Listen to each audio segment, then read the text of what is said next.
Welcome for a discussion on thermoregulation.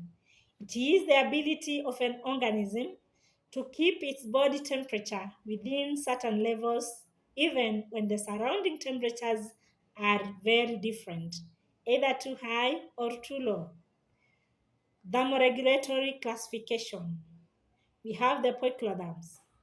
These are animals that are not able to maintain or regulate body temperatures except through behavioral means, such as basking and burrowing. They include the insects, the fish, the annelids, the amphibians, and the reptiles. We have the homeotherms. These are animals that are able to maintain body temperatures. For example, we have the birds, and the mammals, the ectotherms. These are the animals that depend on external source of body heat. They include the insects, the fish, the amphibians, the annelids, and the reptiles. For example, at times you'll find a lizard on a stone.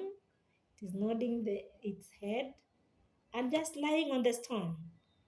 Either it is trying to absorb the heat from the stone or trying to release the amount of heat in the body when the temperatures are very high. We have the endotherms. These are animals that are capable of internal generation of heat.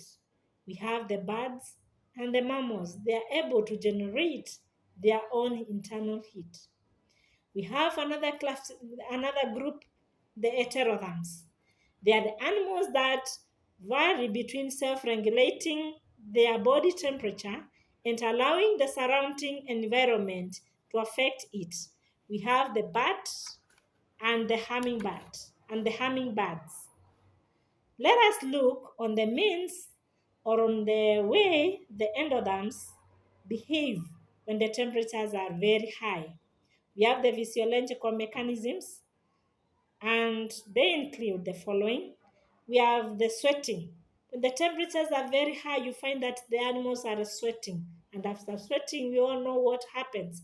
The body cools down, the temperatures get, after the sweating, there's a certain cooling effect on the body. We have the panting, especially the dogs. They will do it very well. You'll meet the dog which is really opening the mouth wide and the tongue is out, and that's that panting dog. We also have vasodilation, whereby the blood veins will be on the surface of the skin, and this will allow evaporation of the heat. When the heat is too high, evaporation, which will in turn bring about cooling effect on the body of the animal. We have some animals which will try to lower the metabolic rate, whereby they are not going to have a lot of energy produced from the body, and therefore they will lower the metabolic rate. And many of them will have the aestivation, whereby they will look for areas which are cool or moist. And the aestivation, we say that it happens during summer season because there's the hibernation, whereby it will be in winter season. But for aestivation, it will take place during the summer season, whereby the animals will look for moist places and cool areas whereby they can cool down their temperatures. And examples of such animals, we have the crocodiles, we have the frogs, we have the bees, we have the snails, we have the salamanders, and we have the tortoise.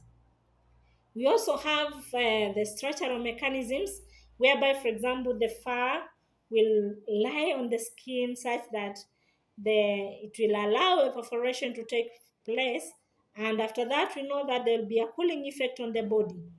We also have countercurrent heat exchange, whereby the animals will shut the such a process, because we know the countercurrent heat exchange process. It is whereby the arteries ensures that the blood going to the heart, it has the right temperatures, and if it is cold, they'll make it warm.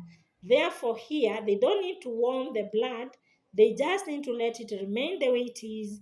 Otherwise, it will have high temperatures. We also have the behavioral manner in which the animals behave when the temperatures are very high. Some will go under the shade.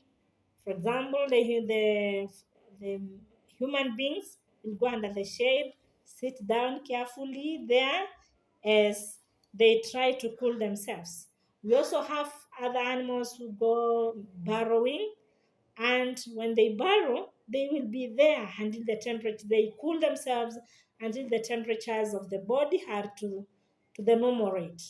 We also have others who go under the water, wading in water, whereby they try to cool themselves. And as they cool themselves, the body will have the required temperature. We also have others which try to do the air conditioning. Example, human beings knows how to condition the air such that when it is very hot, we try to use many things to ensure that we condition the air to be as we want. Again, we have the kangaroos. They'll try to lick themselves to ensure that they cool themselves, because by licking themselves, they are going to reduce the temperatures of their body. And for this discussion, I say thank you. I'm a student at KU in the Department of Zoology, and the unit is Comparative Physiology. Thank you.